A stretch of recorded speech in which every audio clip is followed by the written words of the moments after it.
and I'm sure you can guess what those are. Number one is to make sure you get your money's worth. Right? When you shell out your cash, especially these days, you want to make sure you get full value for the money you spent. And I know the tab for the seminar was not that much. Pretty modest fee to get in. Most of you, your tips for the week, right? So it wasn't that much, but I want you to be able to say when you walk out of here today, it was worth my money. But my biggest responsibility is to make sure you get your time's worth. And the reason I say that is because time is more valuable than money. In fact, you might start your notes with that. Time is more valuable than money. You can get more money, but unfortunately you can't get more time. If somebody asks you to spend your money, that's pretty easy, right? We live in America. We're wealthy. So the money's not the problem. But what if somebody asks you to spend a day? Right? You got to think that over carefully. And I know you did. I wouldn't waste one of my days, not for anybody, not for anything. Once I understood how valuable they were, I don't waste any. But to make an investment like today of your money and your time, I appreciate that. Today's going to be costly for me. It's going to cost me one of my days to be here, right?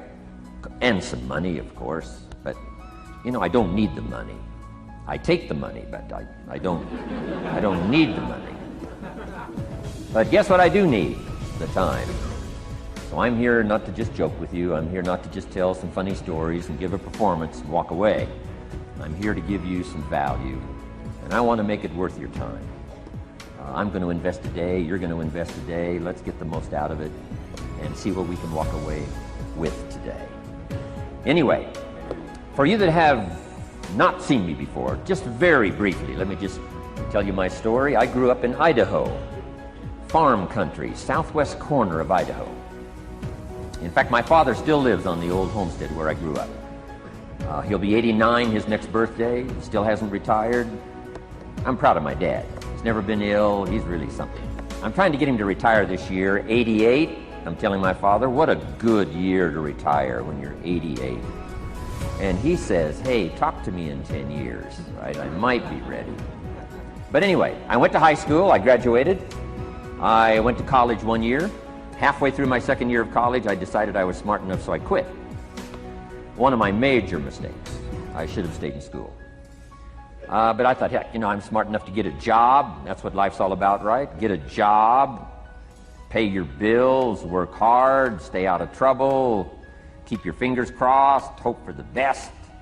And I figured I was at least prepared to do that. So I quit college and went to work. A little while later, got married, got my little family going, and I'm out there doing what I thought was the best I could. But about age 25, I'm starting to struggle. I've purchased a little more than I can conveniently pay for on time. And the creditors are starting to call saying, hey, you told us the check was in the mail. What's the deal? And I'm getting embarrassed by that. I'm also embarrassed, big mouth me, with all the fancy promises I made to get married. I'm way behind on those promises. And I'm getting discouraged, wondering what to do. And I thought, well, maybe I should go back to school. Right? 1 year of college, pretty short on an application. But, you know, tough to go back to school, right? Especially when you got your family going. Time to stay is when you're there. So I discounted that. I thought, well, if I, you know, had my own business, that would be the way to go. But, you know, I'm short on money. Too much month at the end of the money. If you've ever been there, that's where I was, age 25. So I had to discount that, and I'm discouraged, wondering, where do I go from here? And then the miracle happened for me. Good fortune came my way. And who can explain good fortune? I don't know. Remarkable things that happen to you at a particular time. Sometimes it's just unexplainable how those things happen. One of my friends says, well, hey, things don't just happen. Things happen just. Another good note for your notes. Things don't just happen. Things happen just. And maybe that's it. I don't know. I'm an amateur on life, I guess, like most of us are, trying to figure it out, how to make it valuable. But I was ready. And my good fortune was, at age 25, I met a very wealthy man. His name was Mr. Schoaf, Mr. Earl Schoaf. A friend of mine had gone to work for him, and he started telling me about this man. He said, you got to meet this man I've gone to work for. He's wealthy, but he's easy to talk to. And he's got a unique philosophy of life. And the more he kept talking about this man, I thought, well, I've got to meet this man. So sure enough, shortly after that, I had a chance to meet this remarkable wealthy man, and I was impressed. He was wealthy. Sure enough, he was easy to talk to. I was so intrigued, within a few minutes, I said to myself, if I could be like him, farm boy from Idaho, if I could be like him, I'd give anything. And then I thought, if I could just get around somebody like him, and if he would teach me what to do, I would be willing to learn. I'm coachable. And that was my good fortune. A few months later, this wealthy man that I met, Mr. Schoaf, took a liking to me, hired me, gave me a job. I went to work for him. And I spent the next 5 years in his employ. And then, unfortunately, he died at the end of that period, at age 49. His last 5 years, but the first 5 years of my new life, I got to spend. And the dream came true. He taught me the books. He taught me the discipline. He taught me the changes. And the things he shared with me during that 5 years literally changed my life forever. Changed my income, changed my bank account. Never been the same. And I wish he was still alive today. So I'm sure if he was alive today, especially after this seminar, Idaho Farm Boy, Dallas, full house, and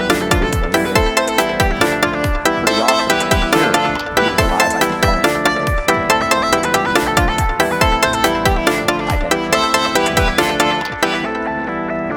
But anyway, how I got here. 30 plus years ago, I was living in Beverly Hills, California. And one day, a friend of mine, businessman friend, said, Jim, I'd like to have you come and share your story with my service club that I belong to, the Rotary Club. He said, I know your story. Idaho Farm Boy makes it to Beverly Hills.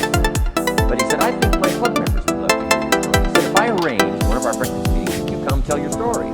Just share a few thoughts. I said, okay.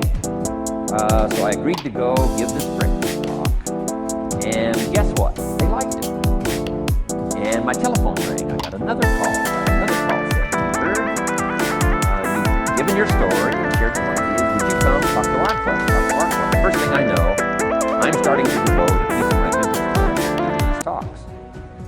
And then one day, a businessman who'd heard my talk, I think 2 or 3 times, approached me and said, would you come and share that story and some thoughts with my management and sales people? So I got this little company going.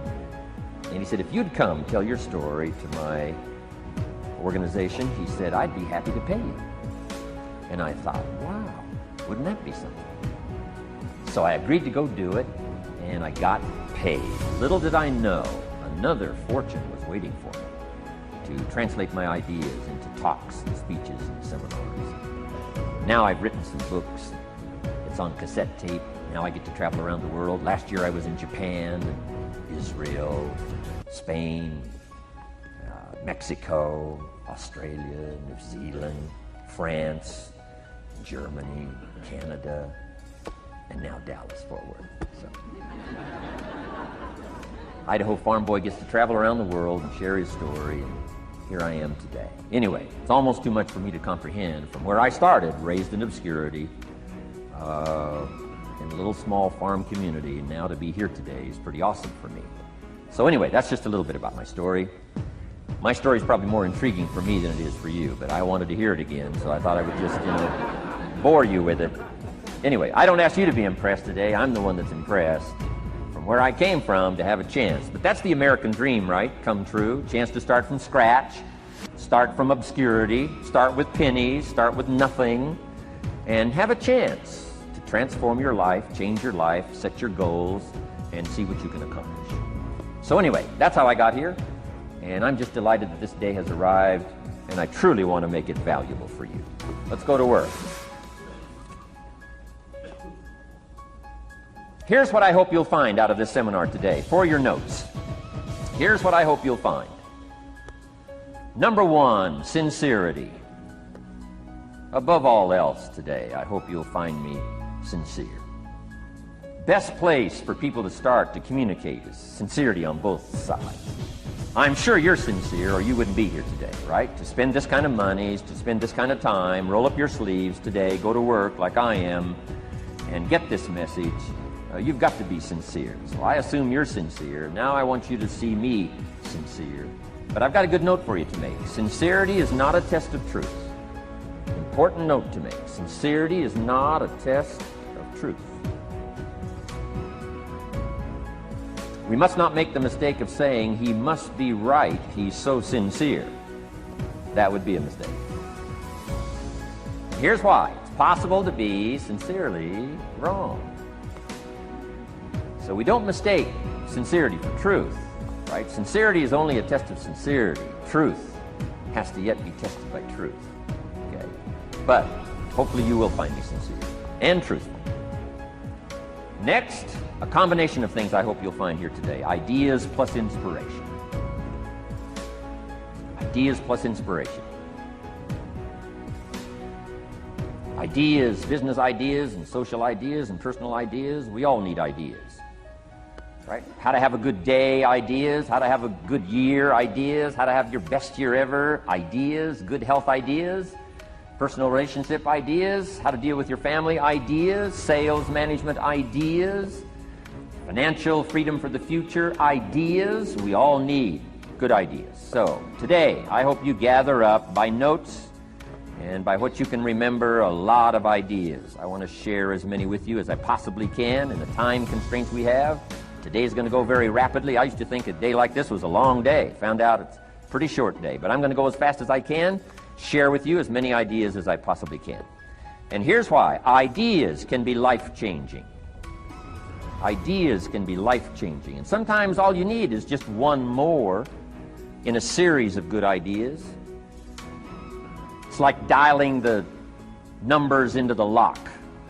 Right? You got 5 or 6 numbers dialed into the lock. The lock still won't come open, but you don't need 5 or 6 more numbers. Maybe you just need one more, and maybe a seminar like this could do it. A sermon could do it. The lyrics from a song could do it. The dialogue from a movie could do it. Conversation with a friend might do it. That one last piece you need, number. Dial it into the lock, that's it. The lock comes open, there's the door for you to walk through. And maybe this seminar today could furnish that for you. One more idea. I know you've come with a lot already. Sometimes we get the impression, I used to have that I only had this much going for me and I needed this much. It's usually not true. And I'm sure not true of this audience, where I find you today, as well dressed as you look today. You know, as fine as you are sitting here today. It isn't that, you've got this much going for you and you need this much. I would assume you've got this much going for you and maybe all you need is just a few more thoughts, ideas, to furnish you some ways and means to turn your life into the dream you want it to be. So, ideas. The seminar's going to be loaded with ideas. I want you to take good notes. But here's what else I hope you'll find here today, and that is inspiration. And who knows the mystery of inspiration? Why some people are inspired and some are not? You were inspired to get here, some were not. Who knows the mystery of that? I don't know. How come you made it? The rest of them didn't make it. We don't know what that mystery is. Some people turned it down. Some people said it cost too much. Some people said it's going to take too much time. Some people are too busy. Right? A lot of different excuses why some are inspired to take advantage of something that comes to town. Others pass it up. We don't know the mystery to that. Here's what I call it. Mysteries of the mind. And I just leave it at that. Some things I don't try to figure out. I take the simple approach now. Right? Some people do and some people don't. I mean, that's about as profound as my philosophy is. Some buy and some don't buy. Some go for it and some don't. Some change and some don't. And if you've been around for a while, you can usually work out the numbers, right? Out of 10, 3 do, 7 don't. Whatever business you're involved in, pretty soon you got this ratio going. The ones that do, the ones that don't. You say, well, why don't the ones that don't? How come they don't? We don't know. I just leave it as a mystery. I used to try to understand all that. I just take the simple approach. The guy says, this happens to me, this happens to me, this goes wrong with me, and all this stuff goes wrong with me. How come all this stuff happens to me? I say, I don't know. The best I've been able to figure out is those kind of things always happen to people like you. I mean, right? That's the best I got. I don't know. I'm an amateur on this stuff. What do I know? So just take the simple approach, right? That's how it is. Who knows? Interesting story says the day the Christian church was started. Now, I'm an amateur on the Bible, but best account I can remember, the day the Christian church was started, a magnificent sermon was preached. Great presentation. And if you're a student at all of good communication, it was one of the classic presentations of all time. The sermon, first day the Christian church was started. And it said this sermon, this presentation was given to a multitude, meaning a lot of people. But it was interesting, as the account gives us, the record, it says, when the sermon was finished, there was a variety of reaction to the same sermon. Isn't that fascinating? I find it fascinating. It said some that heard this presentation were perplexed. And I read the presentation, it sounded pretty straightforward to me. I said, why would somebody be perplexed with a good, sincere, straightforward presentation? Best answer I've got. They are the perplexed. I mean, what other explanation is there? It doesn't matter who's preaching. It said some that heard this presentation mocked and laughed, made fun of the presentation. I thought, hey, this looks pretty sincere to me. If you give a sincere, honest presentation, why would somebody mock and laugh? Easy explanation. They are the mockers and the laughers. What else would you expect them to do? Right? I used to try to straighten all that out, say, well, they shouldn't do that. I don't do that anymore. I've got peace of mind now. I can sleep like a baby, not try to straighten all this stuff out. I used to be so naive. I used to say, well, liars shouldn't lie. See, how naive can you be? Of course they're supposed to lie. That's why we call them liars. They lie. They lie. So I don't straighten this stuff out anymore. Anyway, it said some that heard this magnificent presentation didn't know what was going on.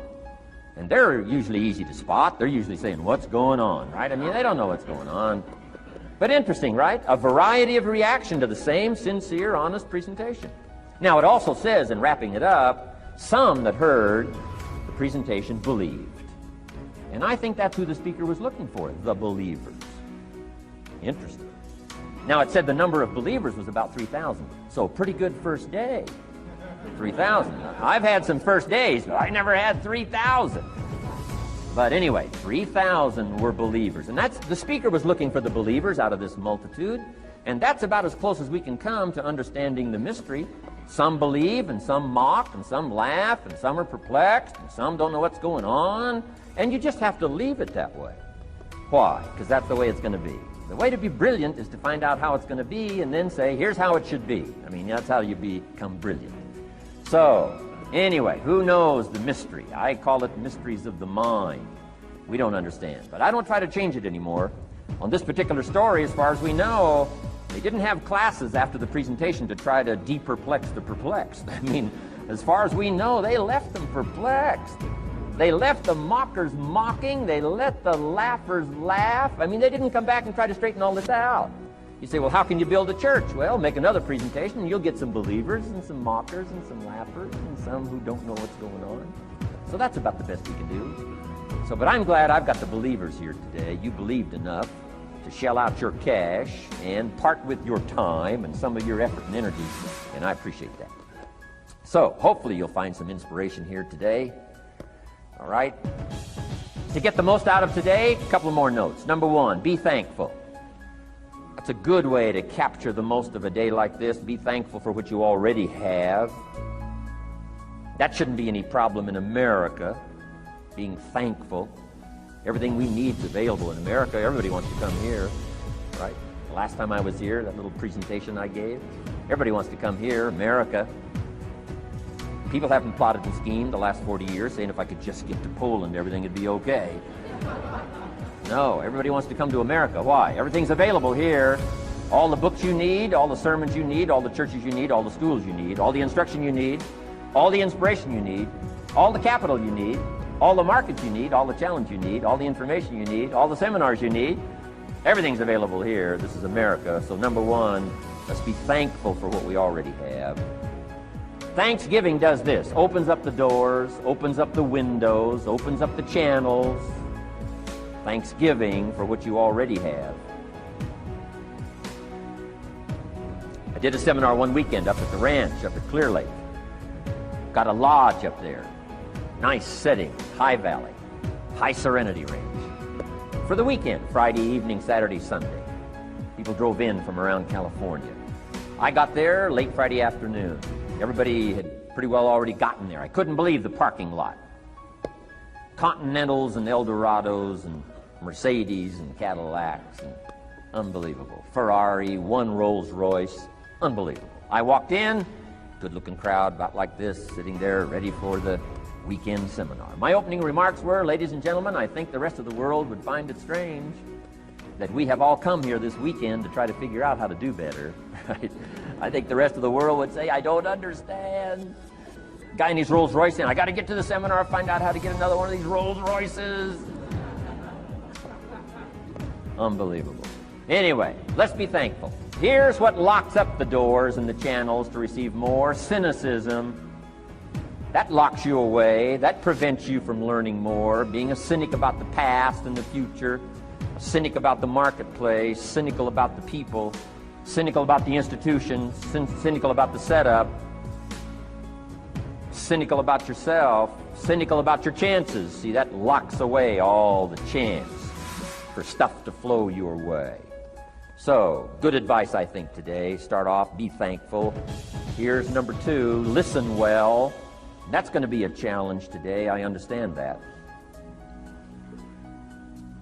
Seems like most of, our life is still going on outside these 4 walls, right? Most of our life seems like it's all, continuing out there. Family and business and associates and market and economy and whatever else is happening in the midst of your life. And to sort of, pull your attention from what's going on out there and put it in here for just a few hours, I know is a challenge. But do the best you can, listen well. Here's the last one: take good notes. Be a good student today. Take some good notes. I've not come to entertain you. As you can tell by my opening joke, right? I would not make it in Las Vegas. So we don't have a dog and pony show today, no entertainment. But I do have some ideas. Take some good notes. Somebody showed me the other day notes that they took about 21 years ago, attending one of my seminars out in Los Angeles. He said, I still use these notes I took 21 years ago to help me in my business, relationship with my family. So I'd like to have these notes that you take today become that valuable for you. Then it would be worth me making the investment to come and spend a portion of my life, my time, my energy here. And I want this investment I'm making here today to pay off. And one of the ways it can pay off for me is for you to take good notes and then go away and use whatever makes sense. Because what I feast on coming back around is the stories out of this audience today. Sure enough, 6 weeks from now, 6 months from now, 6 years from now, somebody's going to, by phone, by letter, by personal contact, walk up to me and say, the things you shared that day got me thinking. And I started making some changes, and let me tell you what's happened to my business, let me tell you what's happened to my sales career, let me tell you what's happened to my relationship with my family. See, that'll make it worth it for me. Not the money, the return, something you can't buy with money. If somebody says, thank you for touching my life and taking the time to make the investment. And that's what I'm all about. So if you'll become a good student today. And here's the last note. Don't be a follower, be a student. You'll be happy to know today we haven't come seeking disciples. We've got no movement for you to join. I'm just here to share some of my experiences, good ideas, best I can. But I think that's good advice. Don't be a follower, be a student, right? Take advice, but not orders. Take information, but don't let somebody, order your life. Make sure what you do is the product of your own conclusion. Excellent note to make. Make sure what you do is the product of your own conclusion. Not to do what someone else says. Take what someone else says, process it, think about it, ponder it. If it makes you wonder, if it makes you think, then it's valuable. Then when you go take action, make sure that the action is not what somebody told you to do. Make sure the action is the product of your own conclusion. If you'll follow just a little bit of those simple guidelines, telling you the learning process can be speedy, swift, powerful. Your learning curve can go up, and then applying it to your business, your life, your family, conversations, equities of all kinds. You'll find some progress like I did that first 5 years when I met a teacher willing to share with me, turn my life around. Progress I couldn't believe happened for me. Okay, let's get started. I want to review, I was here last time, and we talked about the 5 major pieces to the life puzzle.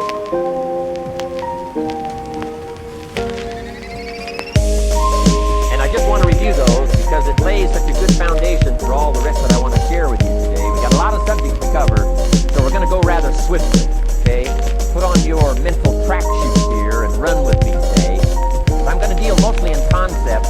Expect you to, fill in a lot of the details because I got a lot to share. I want to get through it all. But let's lay this foundation again of the 5 major pieces. It happens to be the title of my latest book. I think it is so valuable in laying a foundation. And some of the things I learned between ages 25 and 30. The teacher who taught me so well. He dealt in these fundamentals, we call these. Fundamentals. We call these basics. Basics for sports, fundamentals for sports, fundamentals for your business, fundamentals for the way you deal with your family. Few simple things, few basic things that if you practice every day can make all the difference in the world, how it works out. I boiled it down to 5 major pieces to the life puzzle. Let's just review those. Number 1 is philosophy. Philosophy, as I taught the last time I was here, philosophy, in my personal opinion, is the major determining factor in how your life works out. Philosophy, the major determining factor in how your life works out. Philosophy. To form our philosophy, you got to think. You got to use your mind. You got to process ideas. And this whole process over a lifetime, starting way back here when we were children, schools that we've attended, our parents, our experiences, all this stuff that we've processed by the thinking process helps to develop our philosophy. And in my opinion, each person's personal philosophy is the major factor in how your life works out. Here's what I called it in that last presentation when I was here. It's called the set of the sail. Each person's personal philosophy is like the set of the sail.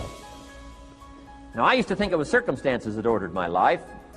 If someone would have asked me at age 25, Mr. Rohn, how come you're not doing well? Pennies in your pocket, creditors calling, nothing in the bank, behind on your promises to your family, you live in America, 25 years old, got a beautiful family, every reason to do well, and things are not going that well for you.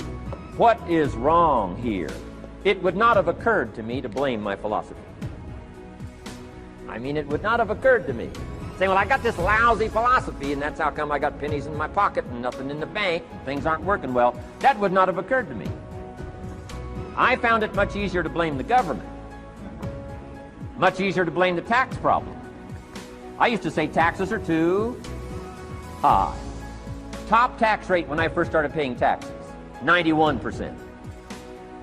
Back then, when your income reached a certain level, all your income over that, 91%. So I used to say that's too high. Now, the top tax rate's about 33%. But people are still saying what? Taxes are too. See, but you can't use that anymore. If it's gone from 91 to 33, how could it be too high? Come on. I threw all that old excuse stuff away. Some people found it, though, and they're using it these days. My old list.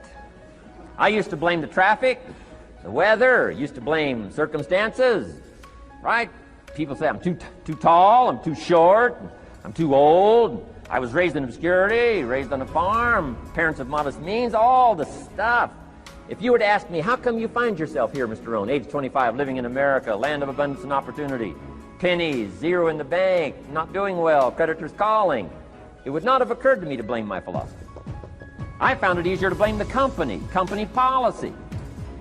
I used to say, if this is all they pay, how do they expect you to do well? So I figured that, my future was going to be tied to what everybody else was arranging, the economy and, right, interest rates. I used to say things cost too much. That was my whole explanation, not my philosophy, until my teacher taught me better that this is where the problem was, my own personal philosophy. Here's what's exciting about each person's personal philosophy. That's what makes us different than dogs and animals and birds and cats and spiders and alligators. That's what makes us different than all other life forms. The ability to think, the ability to use your mind, the ability to process ideas, and not just operate by instinct. In the winter, I'm telling you, the goose can only fly south. What if south doesn't look too good? Tough luck. It can only fly south. But see, human beings are not like a goose, can only fly south. I mean, you can turn around, go north, you can go east, you can go west, you can order the entire process of your own life. And we do that by the way we think. We do that by exercising our mind. We do that by processing ideas and come up with a better philosophy, a better strategy for our life, goals for the future, okay? Plans to achieve those goals. All this comes from developing our philosophy. Philosophy helps us to process what's available. Well, when we get here, we got seed, and we got soil, and we got some rain, and we've got some what? Sunshine, and we've got some seasons, and what? The miracle of life. Now, the key is, what do you do with all this stuff?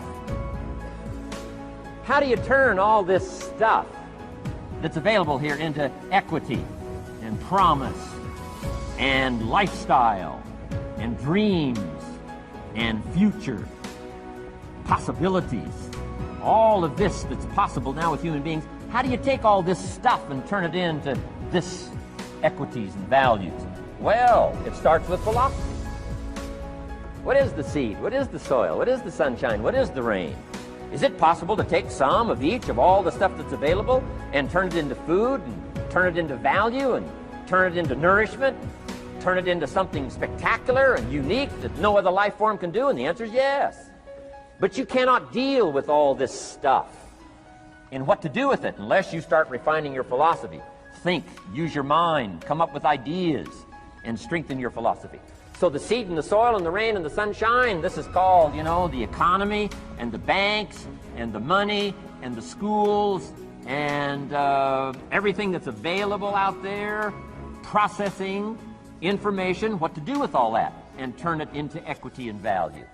That is the major challenge of life, my personal opinion. So each person's personal philosophy now is going to determine what you're going to do with seed and soil and sunshine and rain and miracle, the change of seasons. That's it. My personal opinion. Each person's personal philosophy is like the set of the sail. That's what this seminar is for today. Help you to trim a better sail.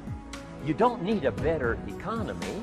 You don't need better seed and soil. In fact, when it comes to seed and soil and rain and sunshine and seasons and the miracle of life, that's all you got. Now, what if you blame this stuff? Then you're blaming all you got.